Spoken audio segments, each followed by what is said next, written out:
Revenge by Jason Dwayne Cockerham. This book is for audiences 13 and up. Chapter 1. A Snowball and a Barfight. Hello, I'm Ella, a bobcat. I have light gray fur and ice blue eyes. Let's see. I love the snow. My friends are the most important thing to me, and I moved here not too long ago from a lake. This morning is a cool Easter morning. Since it is so cool, it'll be a great morning for sledding. It'll also be the last chance before summer. You see, I have the power to pull water vapor from the air and turn it into snow. However, if it's too hot, it'll melt too fast and I won't be able to do anything with it. Today, it's not freezing, but it's not quite as warm as it usually is for spring. So the snow will melt, but not too fast. So I head over to my friend Nina's house. Nina is a red fox. When I get there, she is outside, so I say, "Hey, Nina!" "Hey, Ella!" she says back. "You know what we should do? We should go sledding," I suggest. "Yeah, and then we can go Easter egg hunting." I give her a not funny look. "You want to come or not?" All right, sounds fun." With that, we dart off.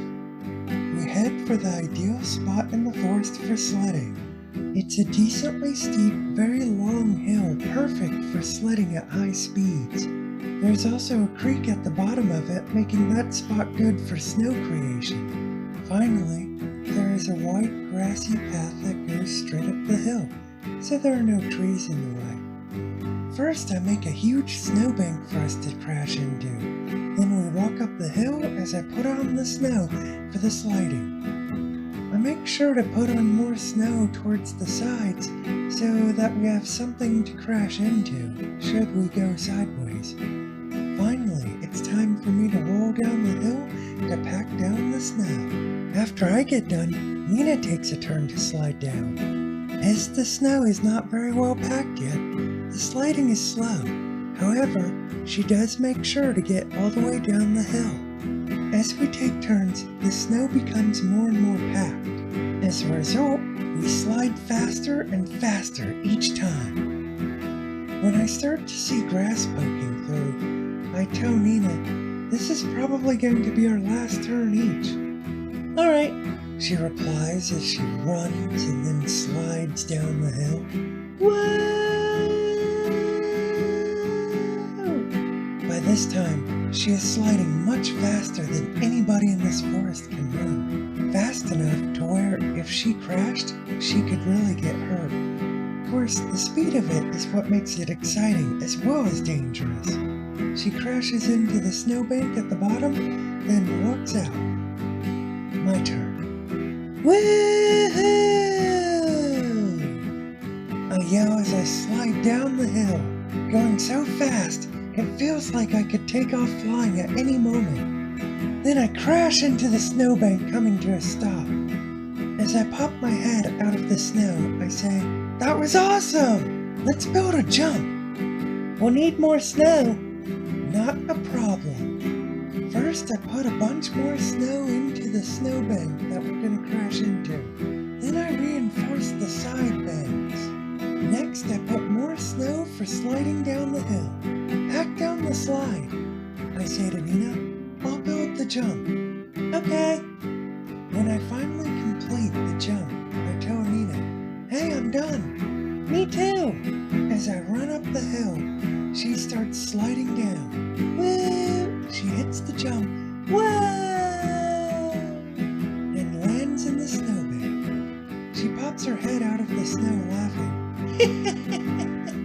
"That one was fun." After she gets out of the way, I slide down. I hit the jump and sail through the air. Whoa! I plop down in the snow. Ella?" That's when I pop my head up. "That was awesome! I think that's one of our funner jumps." "Mm-hmm, definitely." I add some snow to the snowbank as I do every time I land in it.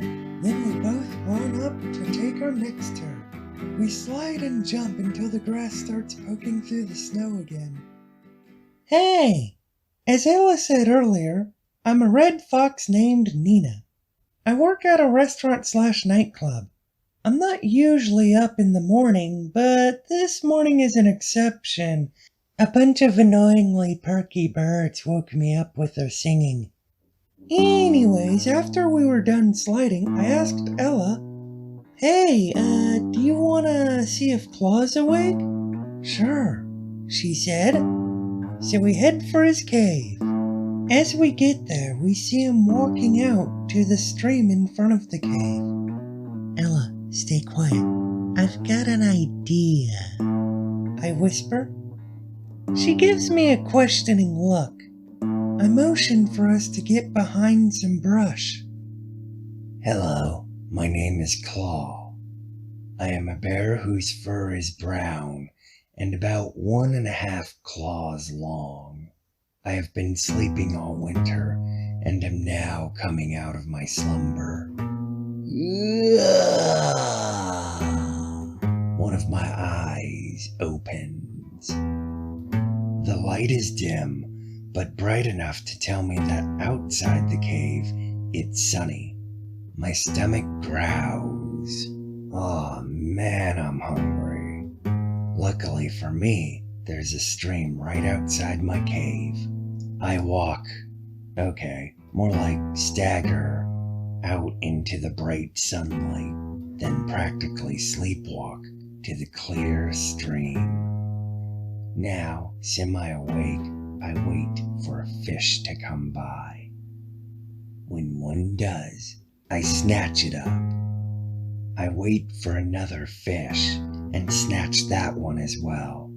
Then I quickly gobble both of them up. That hit the spot. I'm still a bit tired, so I walk back to the cave to take a nap.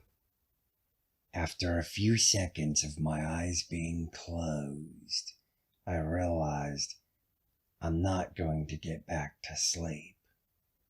Then one of my eyes popped open. For a couple seconds, I just stared into space, not realizing that there was something in my view, something in my cave. Then my other eye shoots open as I realize there is an object in the cave. It is a white sphere floating in the air above me. The object is larger than I am.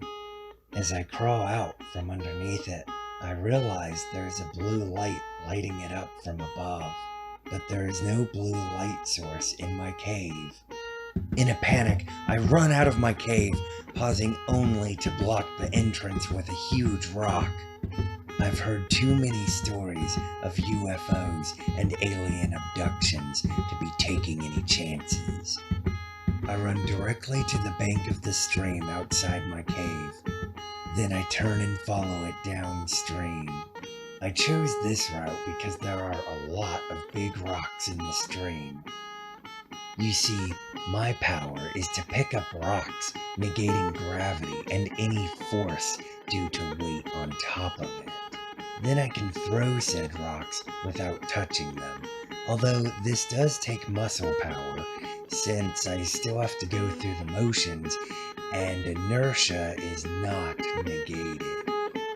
It's a useful power, especially in a forest like this one where there's a lot of rocks and boulders lying around between all the trees and stuff. After running along the stream for a few yards, the floating sphere zips in front of me. "You picked the wrong bear to abduct," I say loudly. Using my power, I pick up a bunch of 1.5 sized rocks. I push them into position where they're above us, and when they fall, they will fall around me. I drop a rock that is above the sphere. It quickly zips around me, dodging the rock. I drop another rock, hoping to hit it. It dodges again. Next, one after another, I throw 3 rocks down, hoping the increased speed will throw this thing off dodges the 3 thrown rocks.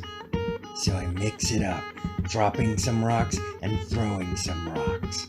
But the constantly changing speed of the rocks coming at it makes no difference. The UFO keeps avoiding being hit. Seeing how pointless this is, I wait until it zips around behind me. Then I bolt, running downstream. It follows me. 50 yards later, I think, why is this thing toying with me? Then finally it zips around me, cutting me off. I use my power, this time, to pick up 2 bunches of rocks. The larger rocks, I float them higher and push them into position. Then I pull the smaller rocks to near me. This time, the UFO is further away. It is not below the larger rocks. So I start throwing the smaller rocks, hoping they will connect and do some damage. Ha! Ha! Ha! Ha! Ha! Ha! Ha! The sphere is just too fast. It keeps dodging. Finally, the UFO circled around behind me, but as it did, it moved in closer. Gotcha. I let all of the rocks above us fall at once. The sphere tries to dodge the falling rocks, but a boulder, almost the size that I am, hits it. Or rather, it should have hit it. It passes right through the sphere without damaging it, without making a sound. "Nina!" I yell. "Nina, come out! I know you're here!" Her power is to make projections of herself or others that she has been near. She can also make projections of objects. She comes out from behind some brush, smiling. "Had you going there for a while, didn't I?" "Yeah, I thought aliens were trying to abduct me."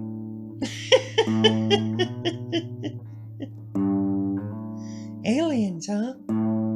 "Don't give me that. You knew it looked like an alien flying saucer or something." "Or something." "Out with it. What was it?" "A snowball." "A snowball. It's not that cold. Unless... Ella! Did she help you?" Ella comes out from the brush, near where Nina came out from. Yes, I created the snowball, but I didn't know what she was going to do with it." I look at Nina. "True, I really didn't tell her." Looking at Ella, "You didn't show yourself to tell me what was going on either." Ella lowered her head. "How'd you manage the blue lighting?" I asked, turning to Nina. Nina took out a light and clicked it on.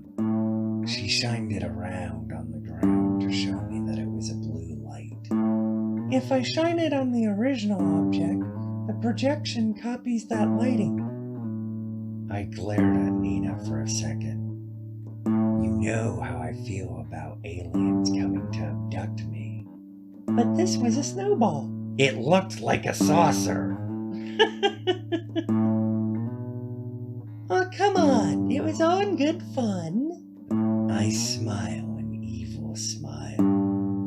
"I know. And it was a decent prank. Of course, you know now I have to get you both back for it." "All right. I'll be waiting." Nina and I both smile. Now I just have to think of a prank, and it has to be good. For the rest of the day, we hung around talking. They caught me up on everything that had been happening since I started hibernating. It had been a very snowy winter, so Ella was happy. And Nina had had a new boyfriend, but they had broken up about a month later. They described fun times, not so fun times, the usual. At about sundown, as we were eating supper, we decided that we'd go out dancing. The place Nina works at is perfect, big dance floor, good music, a variety of music. Nina had the night off so we could all just cut loose. Hello again, Nina here. We arrived at the club shortly after sunset. As soon as we hear the music from outside, my mood shifts from chill to ready to party. By the time we enter through the door, I am already tapping along to the beat. Claw announces, I'll get the first round. So we walk up to the bar, order our shots, and drink one each. That's when I look at the dance floor. Nobody's on it as it is still early, but there's a rockin' song playing. So, empty or not, I'm heading out onto the dance floor. I'm only beaten to it by a second by Ella. She comes out jumping and swaying. A second later, she spins herself like a figure skater. I watch her dance awesomely for a few more seconds before cutting loose myself. Thoroughly enjoying the moment, I then look for Claw. He is off to the side, not yet dancing. He likes to dance once you get him dancing, but he takes a moment to convince. So, deciding that he needs to enjoy himself as much as I'm enjoying myself, I walk over to him. Come on! I tell him. I'll dance later. That's when I bit his ear. Not too hard. And started pulling. Ow, ow, ow, ow. Nina, let go. Ow, ow, ow. Not until you get out here. Okay. You can let go now. That's when Ella jumps over. Show us what you got, Claw. Claw starts with a kind of headbanging, letting the beat move down his body. Pretty soon he was stomping to the beat. After a second, though, the music slowed down for a love song. I'll get us another shot, I call out to the others. The other two follow me to the bar and we order another round. As the love song ends, the three of us head back onto the dance floor. I feel a slight buzz kicking in. With the slight buzz, I'm pulling off wilder dance moves, which is making the next song quite fun. As the song ends, Ella motions us to follow her to the bar for our third shot. She's already starting to lose a little balance.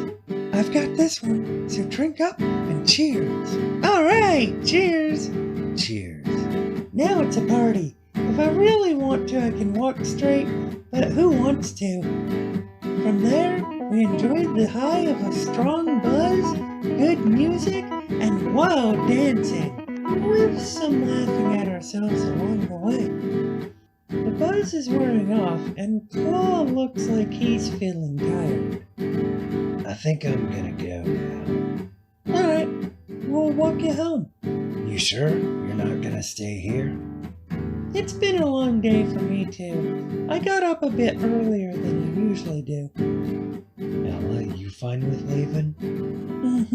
I'm good. It's been a fun night, but we can call it if you want. That's when suddenly the music turns down, and I hear a familiar voice.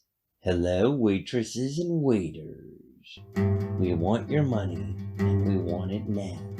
All three of us look back to see two wolves, one at the mic and one at the bar. The one at the bar demands money from the bartender, who immediately goes towards the cash register to get it. Now I'm a bit scared, and I can't help but think that this is a bit weird. Me, Claw, and these two wolves hung out together in school. Not that we were super close, or that they were the best or nicest wolves, but still, it makes for a weird moment now. The one on the mic, Antonio, has acid troll. The one at the bar, Wolfenstein, can shoot his claws out of his paws. Claw leans over and whispers to me, Get Ella out of here. I nod. Then I look Ella in the eyes and motion toward the door with my head. She apparently understood because she silently followed me out. The bouncer, a burly-looking dog, passed us on our way out, going the opposite direction. When we are a safe distance away, I tell Ella, Stay out here. I'll meet you later. I go back towards the door and lean up against the outside wall, just out of sight from the inside. I hear the crashing of glass and the sounds of a struggle. That's when I create an image of myself. At that moment, I hear Claw yell, Would they really hurt each other? I think as I wait for the right moment. Suddenly, Claw runs out, followed by an explosion of wind and glass. The pair of wolves are blasted out windows on different sides of the club. I walk in place as I have my projection walk up to Antonio to get his attention. He sprays a bunch of acid through the image. That would really be hurting if it were me. So they're willing to hurt old friends? Claw grabs the biggest boulder he can find and hurls it at Wolfenstein. At the same time, Wolfenstein, still on the ground, fires out his claws. The rock lands on Wolfenstein's paw, and the claws hit Claw in the leg. Ah, damn it! Wolfenstein yells, his ankle broken. I guess Claw has no qualms about hurting old friends either. Claw moves the rock onto Wolfenstein's stomach, pinning him. The bouncer comes out the door, then heads for Antonio. The two of them wrestle each other to the ground. Then Antonio bites the dog, burning him. The bouncer tries to pull away. That's when Wolfenstein shoots his claws in one window of the club and out the other, at the bouncer. Hey, watch out! Claw shouts. The claws miss the bouncer, and he returns his attention to Antonio. They're gonna circle around. As Claw finishes his statement, the claws pierce the dog's neck. Antonio uses the opportunity to get on top of the bouncer, but Claw throws a pebble through the club and hits him in the teeth. Antonio growls and spits as he stumbles away from the bouncer. Suddenly, Antonio dashes behind the building. Claw rolls out of the way just in time to avoid a spray of drool. The acid hits the rock, pinning Wolfenstein instead, and I hear the sound of acid melting stuff. A couple seconds later, Wolfenstein kicks the significantly smaller rock off of him. The pair of wolves are growling and facing Claw. I project 3 images of myself and run in place, moving them towards the pair. Wolfenstein shoots through all 3 of the images. Then he directs the projectiles toward Claw, who uses a flat rock to shield himself. That's when we hear sirens and the 2 wolves run off. Later that night, as the 3 of us are walking home, Ella asks, Claw, are you okay? Your legs seem to be giving you trouble. Oh yeah, I'm okay. Antonio sprayed my left arm with acid. Then after that, Wolfenstein got me in the other front leg. Acid? That sounds serious. Shouldn't you go to the doctor? I'm okay, Ella. I didn't know he hit you with acid. Was it when you rolled out of the way as it hit the rock pinning Wolfenstein? I asked. No, it was when we were still in the club, right after you 2 had went outside. Me and Wolfenstein got into it. He fired his claws into me. Wait, he can fire his claws? Ella questions. Huh? Oh, right. I'll explain in a moment. Anyways, Wolfenstein got me with his claws, and I threw him across the nearest table. He shows us where the claws had hit him in the stomach and side. Then his brother lunged and spit at me, and I put up my arm. He then explains, We know the 2 of them from school. We actually used to hang with them. They're brothers, Antonio and Wolfenstein. Antonio has acid drool, and Wolfenstein has the ability to shoot out his claws and regrow them. Speaking of, I didn't know he could control his claws in the air. I mentioned. He couldn't. That's something new he picked up. So, have you been keeping tabs on them? I've had conversations with Wolfenstein since the old days. What happened? Ella asks. We just drifted. And afterwards, they got into drugs, started shoplifting. I hope Rex is going to be okay. The bouncer? Yeah, hopefully. After a few seconds, I mentioned to Claw. It didn't seem to bother you. Fighting them, I mean.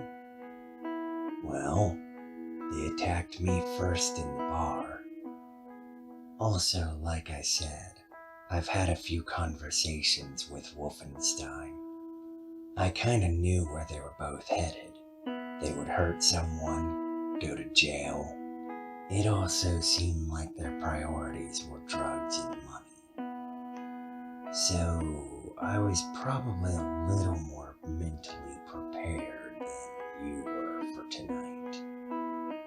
Yeah, we walked the rest of the way in silence until we got to a park which is roughly in the middle of all three of our houses. That's where we said our goodnights and split up to walk the last leg home. Hello, my name is E. As far as what that stands for, you'll find out soon enough. As far as my real name goes, no one will ever find that out again. I'm a pink bunny who typically wears a white lab coat. My hobbies include building robots, experimenting, and revenge. And that just about describes me. So, moving on, I'll skip the details of waking up, eating breakfast, etc., etc. Today is the day my plans take a huge step forward, if they are not completed. I have built and programmed a robot that will destroy certain animals with laser beams. My fingers quiver with excitement as I bring up a picture on the computer of one of the 4 I want revenge on. Robot 1, find this target and destroy. Analyzing. Target acquired. Everything's going according to plan. But then, Robot 1 fires a laser beam at the computer, frying it, complete with the sound effects and sparks even.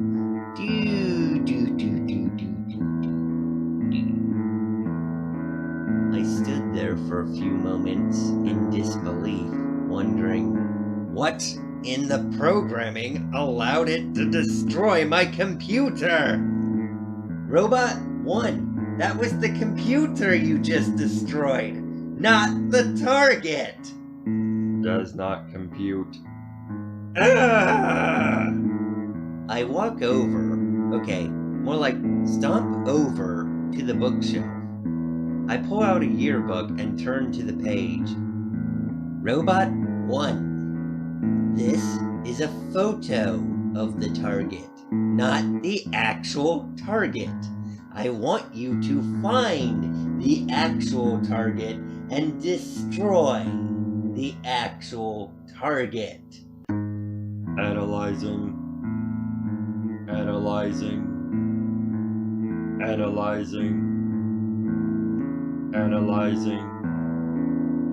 Any time now.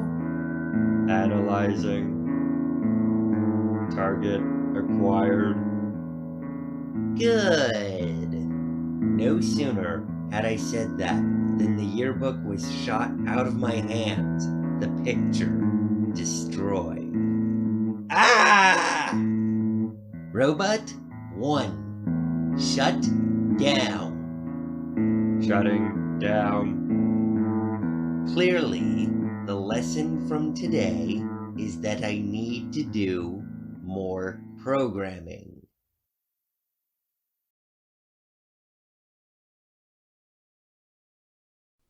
In the next chapter, Antonio and Wolfenstein come looking to get even, and I end up fighting for my life. Coming in April 2022. More from this author. The eclipse. Is it just me, or is it a hint darker? Nah, it's probably just me. Me and my best friend are playing a fighting game, enjoying kicking each other's butt across the ring. I win some, he wins some. It's not my imagination. No. Now I can tell there's a sliver of darkness, like the beginning of an eclipse. Not wanting to stop having fun, we continue with the fighting game. Once again, I beat him. But is this eclipse going to be a problem? Will it be a problem? Find out in this very short story. The Dog's Nightmare Goblin. Then he felt a claw slash him across the face. Whatever was attacking him, he knew he had to get out of this room. Maybe he could run to Rough, then they would stand more of a chance. Then a thought crosses his mind that stops him cold. This thing probably had to go through Rough to get to him. His dog might already be. Find out if Rough, his dog, is okay. And what happens in this short story. 1:30 a.m. frog bombs. It is late Friday night, about 1:30. After a bath, I walk into my room, wrapped in a towel, when I hear a beeping. It sounds like the bombs on TV counting down the seconds before the explosion, but this one is going a little faster. In a split second, my mind goes through all the different things in my room that could be making that noise, but I come up with nothing. The only thing that comes close is the alarm on my phone, but that is not a perfect match. Everything you just heard from the story 1:30 a.m. Frog Bombs, along with the fact that the beeping was a frog, is true. From here on comes the fantasy. The fiery ghost hound. / Ooh, chase. A hound's head then poked through the solid door. The man blinked several times, but he still saw the hound's head. The hound stepped forward, and the man saw just how big the hound was. Even standing on all fours, the hound was standing up to the man's shoulder. This humongous dog had reddish fur and drool dripping from its teeth. In shock, the man dropped the light, which landed shining on the wall to the side. Now that the dog's face was in darkness, the man could see that the dog's eyes glowed an evil red. It's dark. The man looked on in horror as the dog spontaneously lit on fire. That's better. There's the bacon I smell. Can I have it, please? Faced with the dog on fire, the man screamed at the top of his lungs. Ah! Oh, we're playing this game now. Okay. Ow! Ow! Ow! Did I win? Do I get the bacon? Does this ghost dog get the bacon? Find out that and about what else happened in this short story. The 4 of these stories are available now in stores, in ebook or audiobook. 1:30 a.m. Frog Bombs is also available in paperback on Amazon.